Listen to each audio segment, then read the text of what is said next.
when you're training in karate, there's the art form of it, but yours was really emphasis on the training for self-preservation, really, wasn't it? In the main emphasis. Big time. It had to be, yes. And that's why we also included judo throws and jiu-jitsu on the ground, you know. They're helping the competitive spirit of sparring because you've got that a certain mindset which is absolute. Yeah, yeah. Well, it came out with a guy called Johan Lagrange, who went and he took third place, but he nearly won it in recent, actually, you know, about 10, 15 years ago. And his first blow was he just threw the guy over, scored full point. But in the final, it's always best of 3. Okay. And then the guy came back and got him with a couple of things. So right, he came third there. But that was because of those throws, and they hadn't been doing many throws themselves. Never give in, no matter what.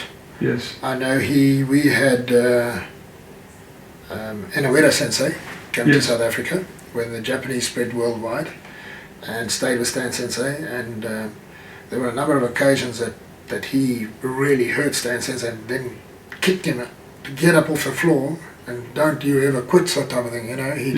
He'd hit him a lamer where he was on the ground and then kick him twice as hard on the same leg and make him get up, so screaming with pain, but boy, you got up and you did what you did, otherwise he was going to kick you another time. So that was a sort of thing. So when he would get to Japan and face the Japanese, he was well aware of what would happen with Inawera a year or 2 or 3 back, whatever it was.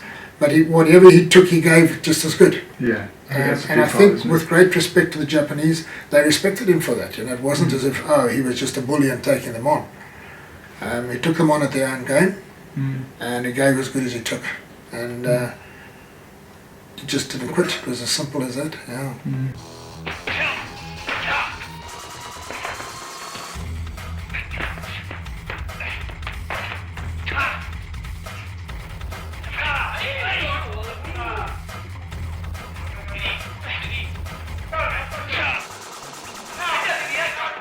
I've always been interested in keeping fit, etc.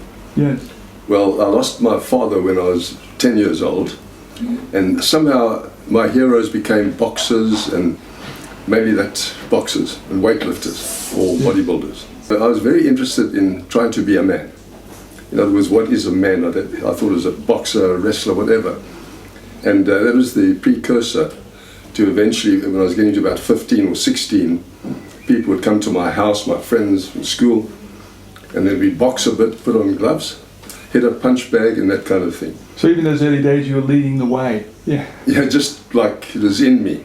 What you're saying is that it's Budokan karate is quite realistic in its impact and its effectiveness. Yeah, that's why I decided right at the beginning. I've done judo, done a bit of boxing, done all those things.